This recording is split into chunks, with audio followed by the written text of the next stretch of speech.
evening. It's Saturday the 26th of November. It's just past 6 o'clock and welcome to our weekly news programme. And in the headlines this week, a date has been confirmed for consideration of the Portland Waste Incinerator planning application. The planning application from Powerful Portland Limited for the construction of an energy recovery facility is currently set to be considered by Dorset Council's Strategic and Technical Planning Committee on Thursday the 22nd of December. The full report, which includes a recommendation from planning officers to be considered by the committee, should be published no later than Wednesday the 14th of December. Live video coverage of the meeting will be streamed via the Dorset Council website and their YouTube channel. A recording of the meeting will also be available soon after the proceedings have concluded. Likely to be something of interest to lots of people locally. Now, Dorset Wildlife Trust is appealing for people aged 18 and over to help with its wildlife conservation work in the Isles of Purbeck, Weymouth and Portland areas. New recruits are needed to join a keen group of volunteers at both the Fine Foundation Wild Sea Centre, Kimmeridge, and the Fine Foundation Wild Chesil Centre at Portland. With the current climate and ecological crisis and increasing pressures from human activities, wildlife on the land and in the sea is under threat. So our conservation work has never been more important, the Wildlife Trusts say. Local people who'd like to do something valuable for nature and have time to offer on a regular basis are invited to volunteer and take part. No expertise is required and all volunteers will be provided with free training to equip them with the basic knowledge and skills necessary. Wild Chesil Centre officer Sarah Hodgson said, "By joining our volunteer team at Chesil, you have the opportunity to learn valuable new skills, help local wildlife and share your enthusiasm for the natural world with visitors to this special site." Open sessions at both the Wild Sea Centre and the Wild Chesil Centre will be held in January, when you can meet the staff and volunteers and find out more about what they do. A limited number of vacancies are available at both visitor centres, so if you think you're suited to join their hardworking teams, please contact the relevant centre to register your interest. Now you can find out more about volunteering opportunities with Dorset Wildlife Trust at dorsetwildlifetrust.org.uk/volunteering-opportunities. Now, train operator Great Western Railway is warning travellers this weekend going off to sporting events and Christmas markets that again there has been a train strike today and that there will be knock-on effects to train services tomorrow, Sunday the 27th of November. I'm sure we'll be hearing more about train strikes in the run-up to Christmas. Now, a local company from Dorset, Precision Acoustics, who is a world leader in underwater acoustics and ultrasonic technologies, has struck gold at a prestigious regional manufacturing awards ceremony. The awards were presented at a ceremony in Bristol organised by Make UK, the manufacturers organisation, and sponsored by legal firm Bevan Britain. They were held to recognise the achievements of manufacturing companies from across the south, with winners now going on to the national finals, which will be held in London in January. Joint winners of the Innovation Award, sponsored by Isoclad, the business was praised for its ability to solve complex challenges and the speed at which new products enter the market. Gary Livingston, who's managing director at Precision Acoustics, said, "We're delighted to have won the Innovation Award at the Make UK regional dinner. It's a fantastic achievement. We have an amazing team at Precision Acoustics and it was a great night to celebrate just how far the team has come." Now, Make UK, who are the manufacturers organisation, is a representative voice of UK manufacturing and electively represents 20,000 companies of all sizes, from startups to multinationals, across engineering, manufacturing, technology and the wider industrial sector. Now, a charity set up to protect the Jurassic Coast plans to build a new museum dedicated to the World Heritage Site. The Jurassic Coast Trust is calling for public support for the development of a new museum showcasing the geology, paleontology and geomorphology of the area along the Jurassic Coast. It has launched a crowdfunding campaign and benefit event early in 2023 to help fund the initiative. Whilst there are plans for a museum to be built with the help of this funding, it is not known where it will be located yet. Now, James Farquhar-Harson, chairman of the Nose Fort and member of the Weymouth Civic Society, believes Weymouth would be the best location for the museum. He said Weymouth is the biggest town on the Jurassic Coast and we have the most tourists. I run the Nose Fort, so I see it as a complementary, and we also have the Sea Life Centre. It's not competitive, there's potential to grow, and the town has great transport links. Now, the Trust has an initial target of £20,000, which will allow for the completion of a feasibility study by March next year and enable it to engage with independent heritage consultants to provide clarity on where the museum would best deliver impact, attract diverse audiences and achieve economic viability. During the same time, it hopes to raise an extra £80,000 for the continuation and completion of the development phase, which includes core collection work and audience engagement, so that the progress made does not stall in the face of reducing budgets and funding. Now, you can find out more about this project and how to donate by going to their Just Giving page, www.justgiving.com/campaign/a new Jurassic Coast Museum. I think if you actually just search for Just Giving, and when you get there, put in New Jurassic Coast Museum, you will find it. Now, I checked the balance on that Just Giving page, just launched a couple of days ago, and it's already raised earlier today £1,500. So if you're interested in supporting plans for a new Jurassic Coast Museum, then do go along to that Just Giving page and pledge your support. Now, a litter pick will be held to clean up parts of Weymouth's harbour side tomorrow. It will be cleaning up the South Harbour side, North Quay and Chapelay areas of Weymouth from 10 a.m. to 12 noon tomorrow. Organised by the Weymouth and Portland Marine Litter Project, the litter pick will meet up at North Quay Car Park. A spokesman said, "Please join us for the morning, meet new people and help the environment, cleaning as much litter as possible before it has a chance to enter our sea." Equipment is provided, but if required, attendants should bring their own gloves, sturdy footwear and weatherproof clothing, especially with the inclement weather we've got at the moment. Children under 16 must be accompanied by an adult.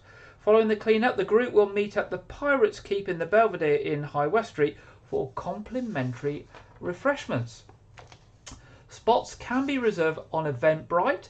Go to the eventbrite.co.uk website and search for Weymouth and Portland Marine Litter Project to book and let them know that you are going tomorrow. That's 10 o'clock to 12 tomorrow. Over 160 volunteers and guests attended the Volunteer Centre Dorset's Volunteers Celebration Evening, considered as the volunteers equivalent of the Oscars. The Dorset Centre was beautifully decorated and packed for this much loved and anticipated event, the first one held since 2019, obviously because of COVID. For the 10th year, in the true spirit of volunteering, Alan Knott donated his time presiding over the event, helping to celebrate the amazing commitment from community and contributions and personal achievements of some of Dorset's volunteers. Awards were given to nominees across 5 categories: Community Action Group, Young Volunteers, Employee Volunteering, Teams and Groups and Volunteer of the Year. And because of the scale of some of the teams and groups volunteered, they chose representatives to attend, with volunteers from such as wide a diverse of ages, skills, backgrounds and interests. Now, naturally, it's believed that 1 in 4 people volunteer each year. In Dorset, there are literally hundreds of volunteering opportunities available right now in all different fields of work.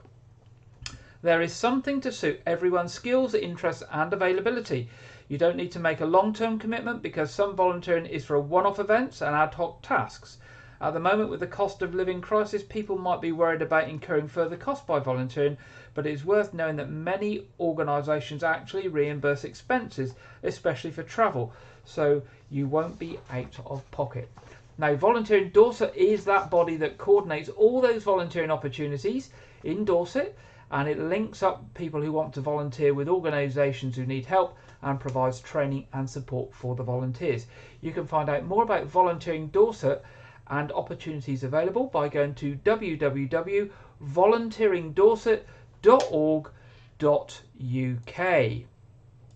Now, a new book by Christopher Jari reveals for the first time the extent of the sacrifice made by the men of the Dorset Regiment, who in September 1944 crossed the Nedre Rhine near Arnhem to rescue the parachute and glider troops trapped on the north bank.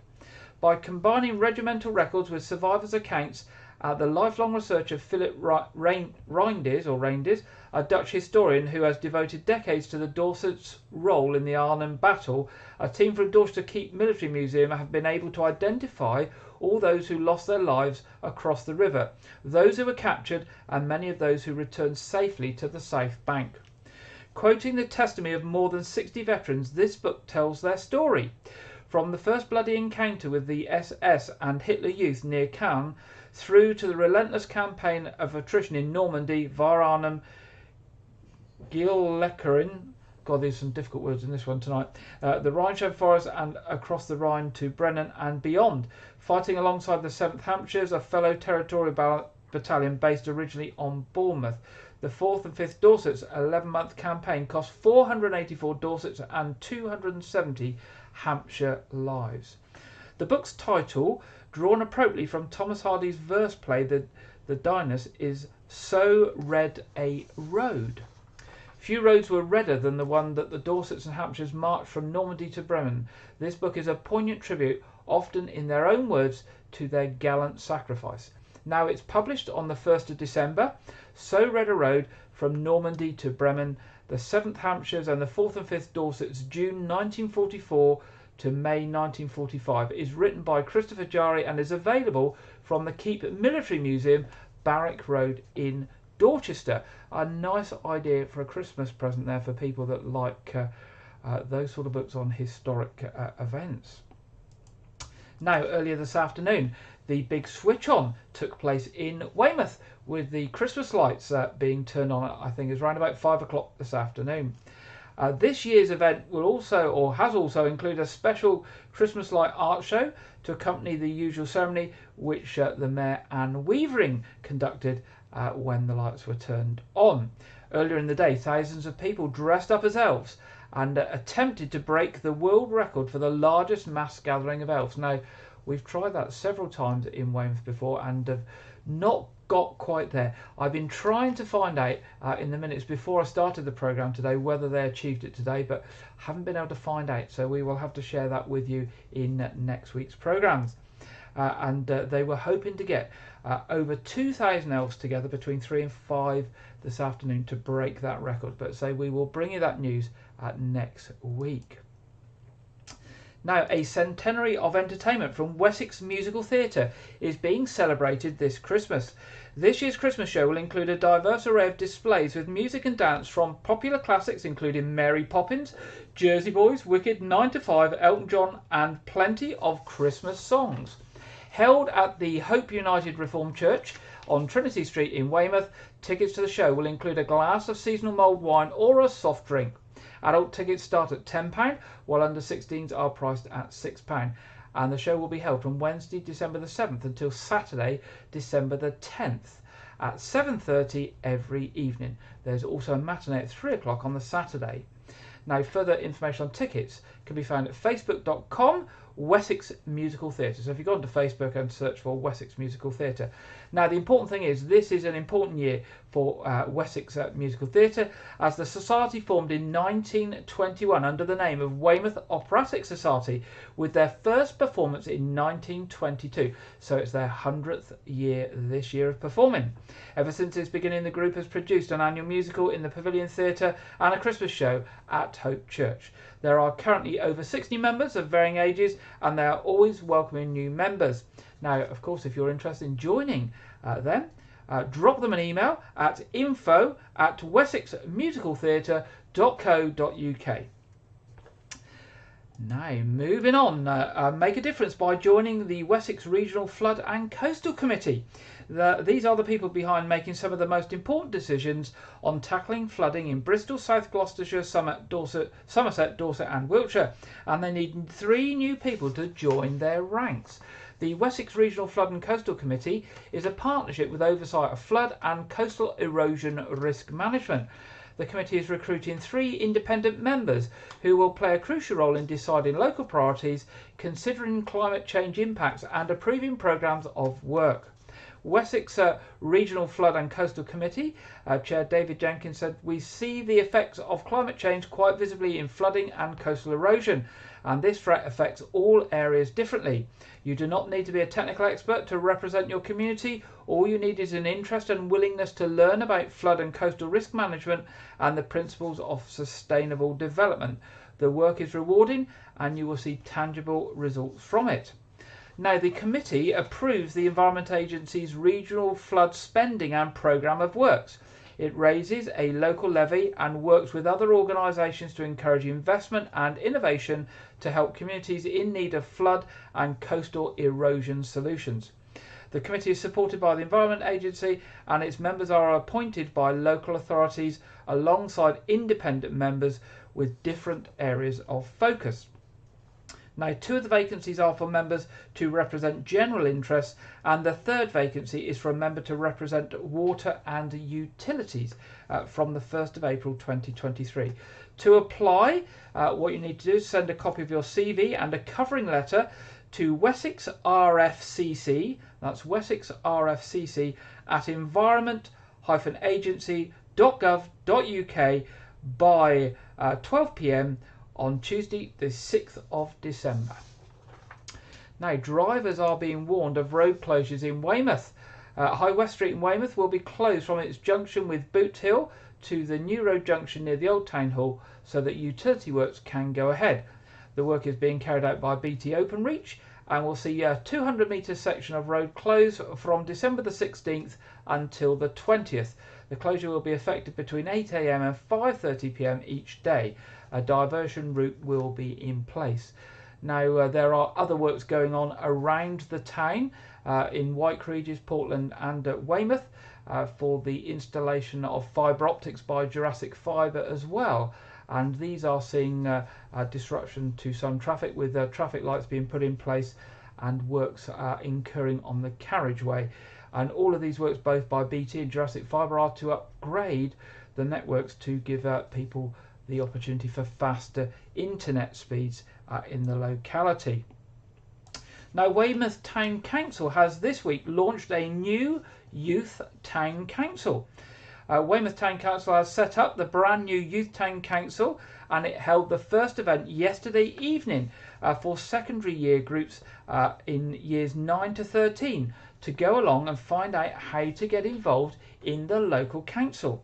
Weymouth Town Council Councillor Alex Furman said, "This is a chance to help shape Weymouth and find out more about joining the Youth Town Council.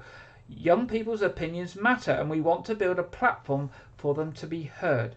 Now, I say the first proper meeting of the Youth Town Council will take place at a later date. That was an information sharing evening. And finally, multi-award winning comedian Harry Hill has announced he will visit Weymouth after adding an extra 7 dates to his critically acclaimed live tour Pedigree Fun, which starts in January 2023. He will take the stage in Weymouth on January the 15th.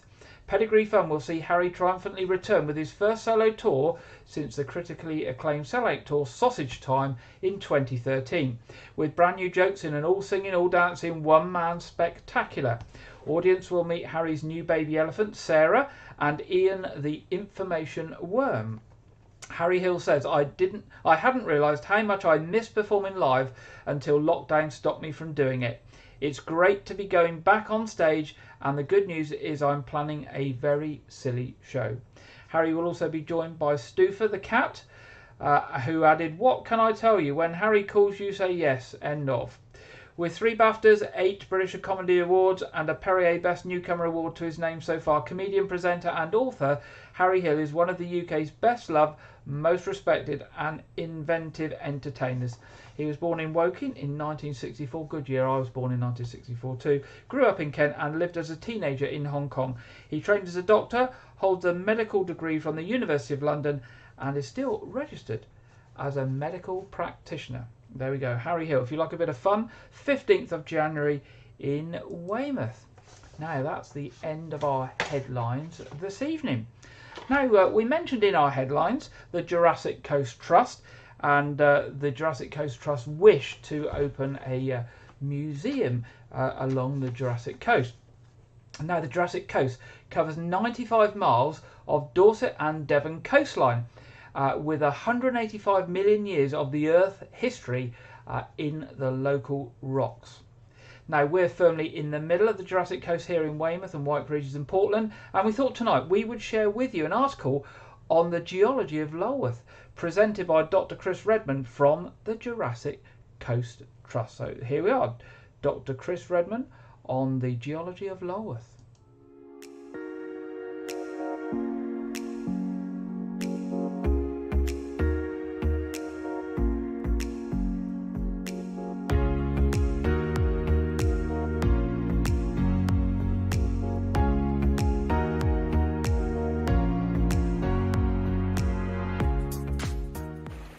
So we're in Lulworth Cove now, and I'm stood on the Purbeck limestone. So this is the same group of rocks that the fossil forest was in, up the top. And if we look over to the side here, we're able to make out some large thrombolites and an exposed layer of the fossil forest just further round, right at the tip of Lulworth Cove. To the right hand side of that small brownish rock that we see in the distance is the Portland limestone formation. So it's not exposed very well.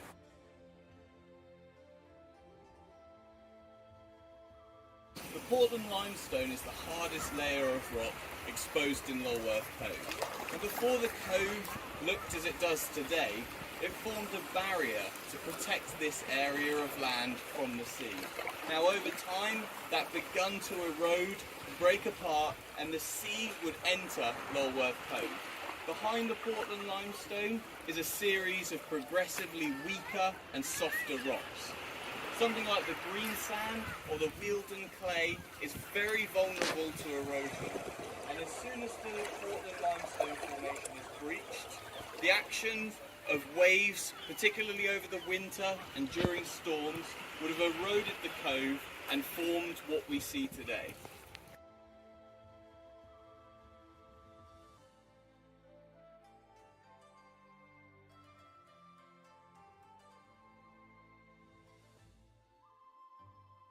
We can see this process happening today over in Stair Hole. So we can see the Portland limestone beginning to breach and its effect on the soft Wealden clay behind. The layers of rock that we're stood on here are almost vertical. They're steeply tilted, and that's a result of tectonic pressures. So the same layers of rock that we're stood on here appear on the other side of Lulworth Cove. And that's true of all of the rock layers. The Portland limestone, the Purbeck limestone, the Wealden, the green sand and the chalk. That repeated geology is because we're on the strike of the rocks. So all of the rock layers continue in this direction. They continue west to east along the coast in what's known as a concordant coastline. So this is the Wealden clay formation, and you'll note that it's made up of a sort of mix, a rainbow of different colours. And the red colour in there is rusting of iron minerals that were deposited during the Cretaceous period. They've rusted out to form this stain effect on the clays. The Wealden was laid down on land.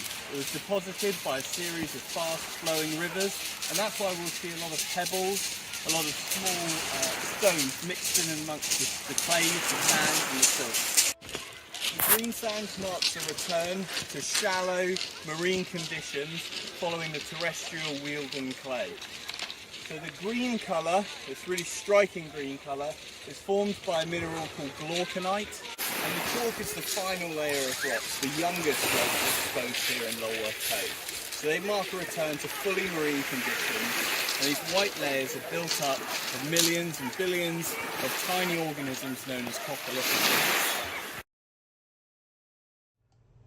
There we go. I found that very interesting to actually understand the different types of rock and soil formations in our local coastline. I actually never realised what the different types actually meant. So thank you to Dr. Redmond for that. Now, our second piece tonight, we return to Wayne at Everything Dorset, who has been out and about in Weymouth meeting some local businesses, and we've had several reports from Wayne over recent weeks. And this week he's out at Weymouth business Floral Couture by Jay. Hello, so this is Wayne from Everything Dorset, and today I'm in Weymouth at Floral Couture, and I'm with the owner Jay Creech, and he's here to talk about his business today. So, Jay, how long have you been in Weymouth for? So we've been in Weymouth 4 years. Excellent. And what did you do prior to running this shop? So prior to being a florist, I worked with children for nearly 10 years. Oh, fantastic. You must have lots of patience. Yes, lots of patience. So, I understand you're not just any old florist, you've got quite a few awards. Could you tell us what awards you've won, please? Yeah, so we've won one of Dorset's best wedding florists. We've been awarded, it's called the Good Florist Guide, which is like the little black book of florists in the UK. So we've been awarded that 2 years in a row, amongst obviously loads more other brilliant florists, and also the English Wedding Awards. We won an award there as well. Congratulations, that's Thank amazing. you. So what flowers do you offer, for what occasions do you offer? So we do sort of your weddings, funerals, and then your day-to-day bouquets, arrangements, so a mix of everything really. Fantastic. So do you offer a delivery service as well? Yeah, so we do a local delivery service covering sort of a 10-mile radius from the shop. But if anything further, we can always source a florist in that area and give them the details to get a hold of them. Oh, that's really great. So I see you've got amazing decor in here, and you've got a really nice, comfortable like lounge seating area. What was that put in for? Was that for like funeral flowers to talk through with customers with? Yeah, so we really wanted to focus on our customer service and giving our customers a nice area to be able to sit and relax and discuss if it's a funeral, it's a sad time, so it's just making them feel comfortable.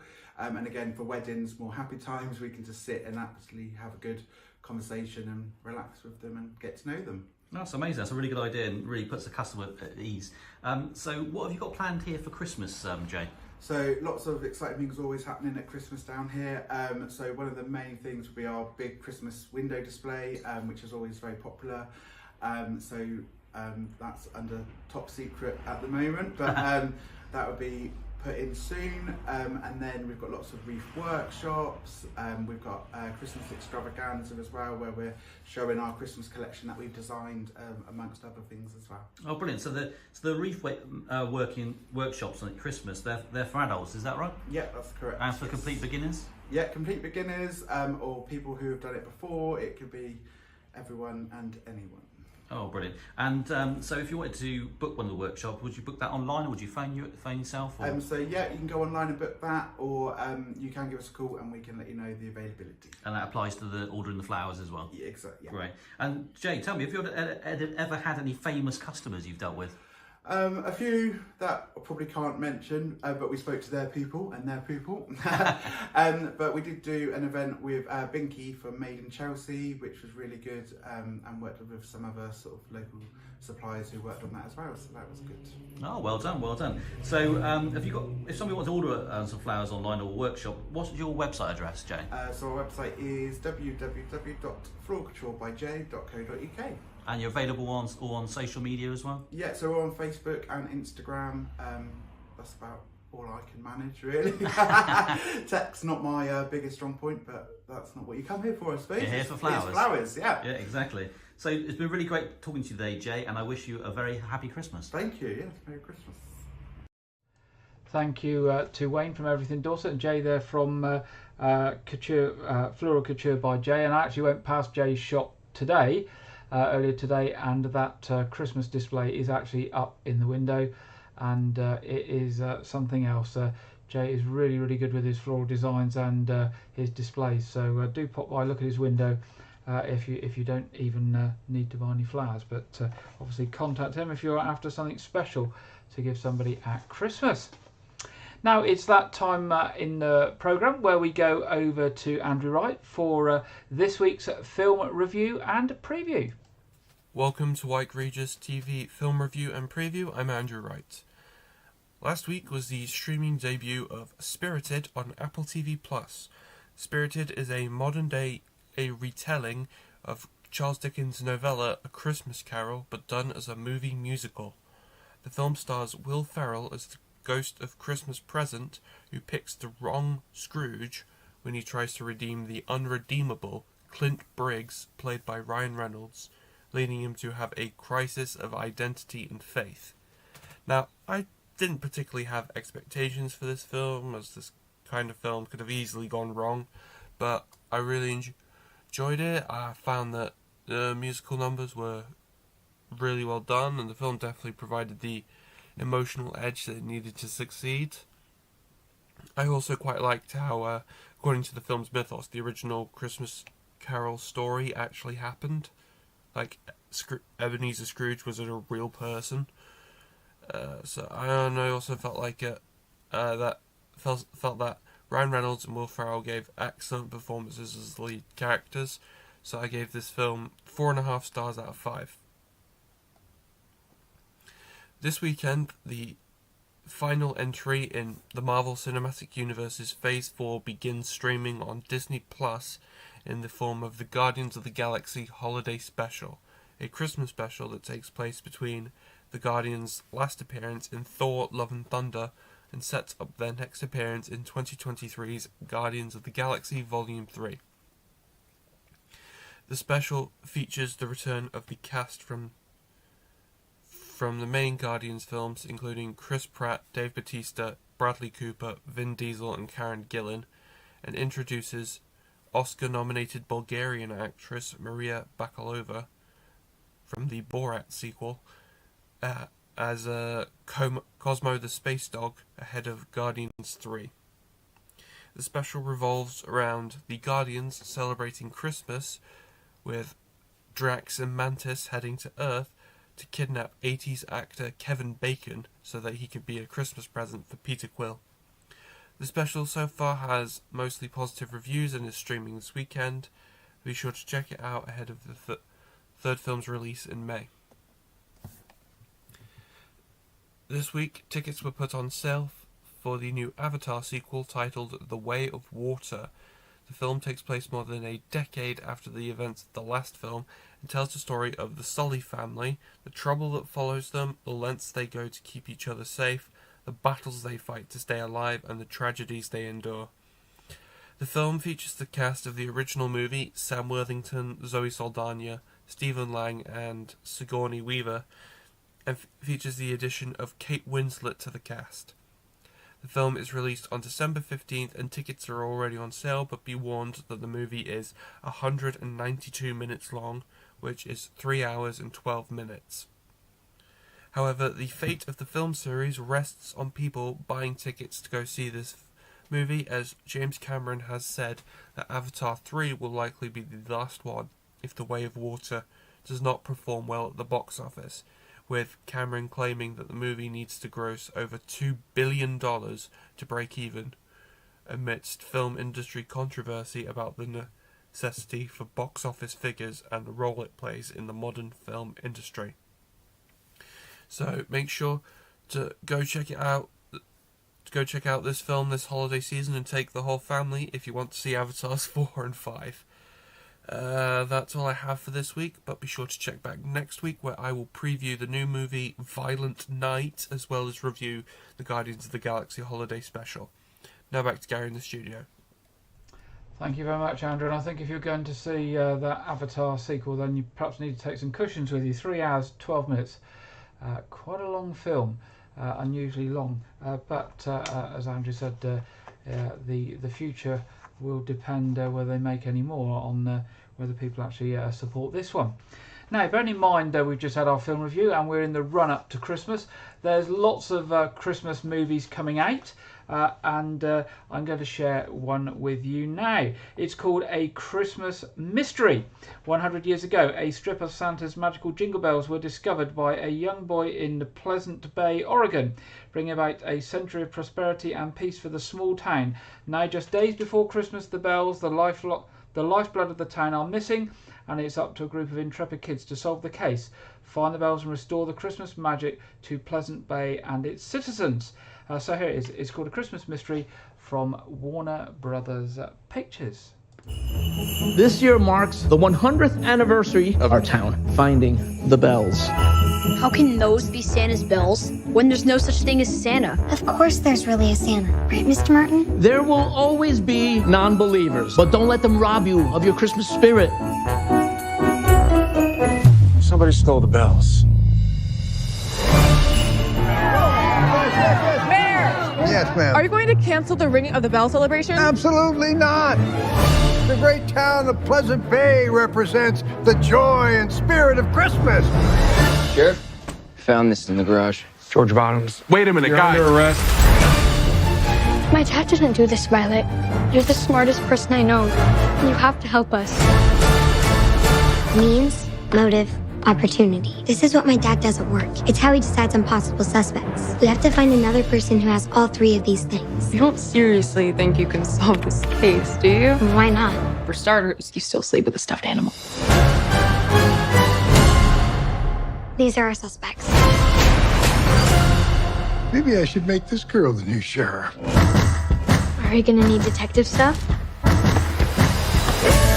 I think I found some proof. I think we're done with this. If there's anything we can do to help Mr. Bottoms, shouldn't we at least try? Buckle your seatbelt. This is getting good. No one is going to rest until the bells are back where they belong.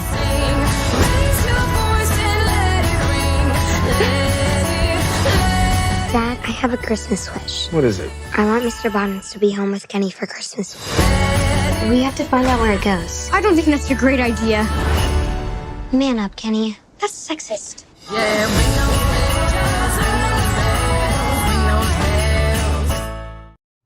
There we go, available for Christmas to watch at home on all the premium channels. A Christmas mystery, and there's a few more out before Christmas, and we'll hopefully share those with you in the next few weeks. Now it's that time of the programme where we go over to the Met Office for the weekend weather forecast, and this week is presented by Craig Snell. Hello there, welcome to your weather update from the Met Office. Well, as we go through the next 24 hours, we see another band of rain moving across the country. This is the situation for this afternoon, mainly focused across western areas. We're probably hanging on to some sunshine across East Anglia and the southeast, but this rain will gradually work its way eastwards as the afternoon goes on, turning quite heavy and persistent in places, especially across parts of Scotland, South Wales and southwestern England. So here we do have warnings in force as we go through the course of the afternoon, so do take care if you are out and about. Winds also quite strong, especially again out towards the west. Could see gales or severe gales in places, but with the wind coming in from the south, it'll be a fairly mild day. Temperatures for most in double figures. As we go through the evening, this rain will continue to work its way eastwards. Again, warnings in force well through the evening and overnight. Heaviest and most persistent rain focusing down towards the east as we go through the course of the night, allowing some clearer skies to return across Northern Ireland and Scotland. Here we will also see some showers, but a chilly end to the night here, temperatures falling down to about 5 to 7 degrees. But under the cloud and the rain across England and Wales, a fairly mild night for the time of year, potentially staying in double figures down towards the southeastern corner. So going into Sunday, a mixture of sunshine and blustery showers really for Scotland and Northern Ireland. But for England and Wales, a rather grey day. And this rain across the southeast just coming and going as the day goes on. So we could see some heavy bursts returning as the afternoon moves into the evening. But for the main bulk of England and Wales away from the southeastern corner, it's just really a rather grey day to come. But despite the cloud, fairly mild once again, temperatures potentially reaching 14 degrees in a few spots, but factor in the rain in the southeastern corner, probably won't feel like that. A little bit cooler for Scotland and Northern Ireland, but here, as I said, we will see some sunshine. And then having a look into the new working week, we will finally say goodbye to the low pressure, which has been dominating the scene over this previous week. Starting to see high pressure beginning to build in. Bit of a battleground middle of the week, so could continue to see the risk of some rain in the west, but the further east you are, greater chance of staying drier. But also we'll start to pick up a little bit of cooler air as well, so temperatures will gradually cool off as the week goes on, and we may see an increase in risk of frost and fog. But we'll show up on that as we go through the next week. But for now, that's all from me, and I'll see you again soon. Thank you very much, Craig. And looking at the local weather Here we go. We can certainly see, as Craig said, that as the week goes on, those temperatures are dropping, and we can see by the end of the week the low temperature of 3 degrees there. So hopefully by Monday the rain will start to ease off, and we might be getting into those fresh winter mornings with a bit of sun intermingled with the clouds. So maybe winter is about to start. Now, let's see what we've got in our What's On section. Weymouth Pavilion we've got coming up on the 27th of November. That's tomorrow. The Magic of Motown. 30th of November. Tribute to Hans Zimmer and John Williams. 10th of December through to the 2nd of January is the Christmas pantomime Sleeping Beauty. Do book early for that. That's likely to get very busy. A very popular panto at Weymouth Pavilion.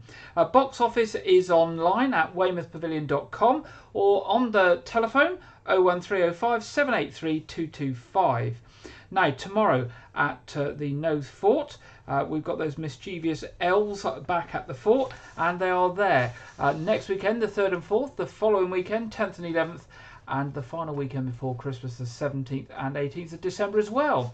And on the 3rd of December, there's Weymouth Steampunk Christmas at the Nose as well. Now, Arts Reach coming up this week, Saturday the 3rd of December at 7:30 at the Royal Manor Arts Theatre. They have got, I can't remember what it's called now, I didn't put the title down, but it's a nasty but nicely comic entertainment on a twisted theme of Christmas. I'm sorry I forgot to put down what that was called when I was doing a notes today. But also I can tell you next weekend, on Friday the 2nd at Corfe Castle Village Hall and Saturday the 3rd at Powerstock Hut, there is Buffalo Girls.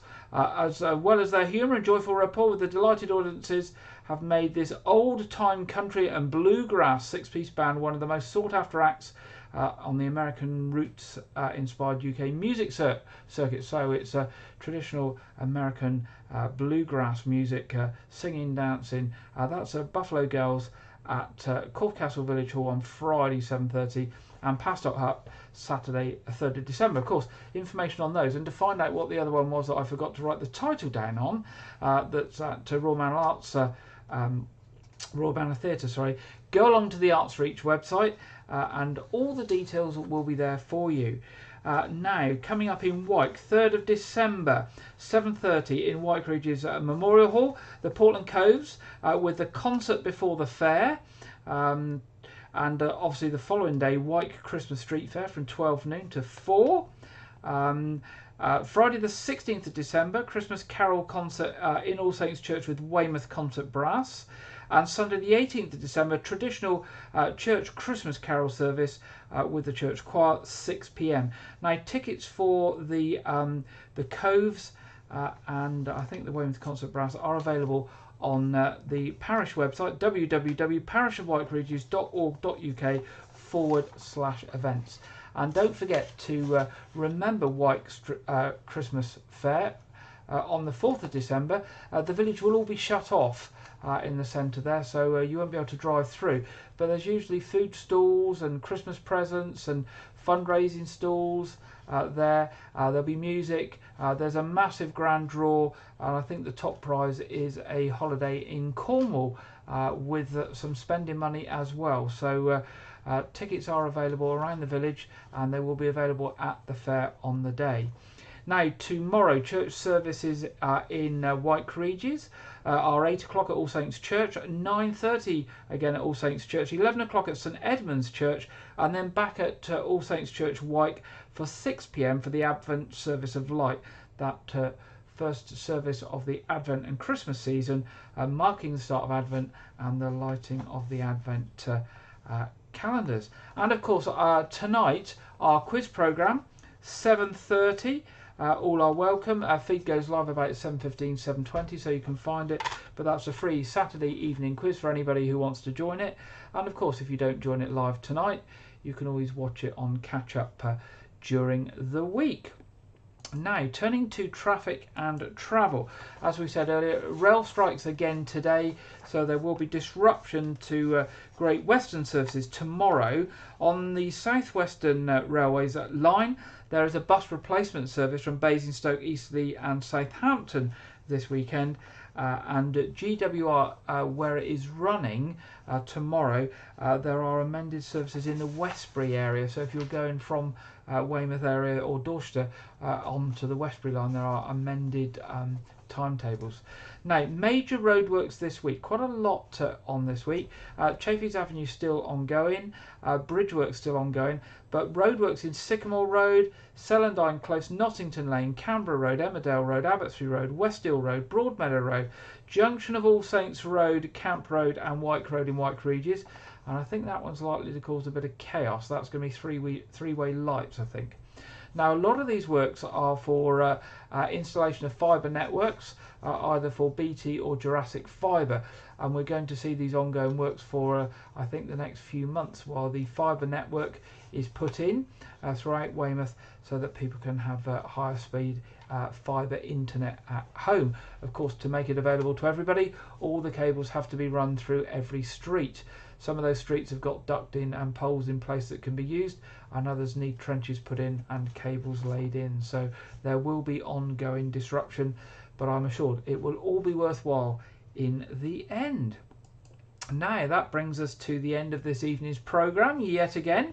Don't forget, if you want to contact us with any events coming up over Christmas, any local news stories or any pleas for help or volunteers needed, do drop us a line, news@wykeregis.tv. That's available 24 hours a day, 7 days a week. Keep us informed. We can share it with the local community. I hope you have a good weekend. Hopefully a drier week ahead, and I look forward to being back with you 6 o'clock next Saturday. Good night.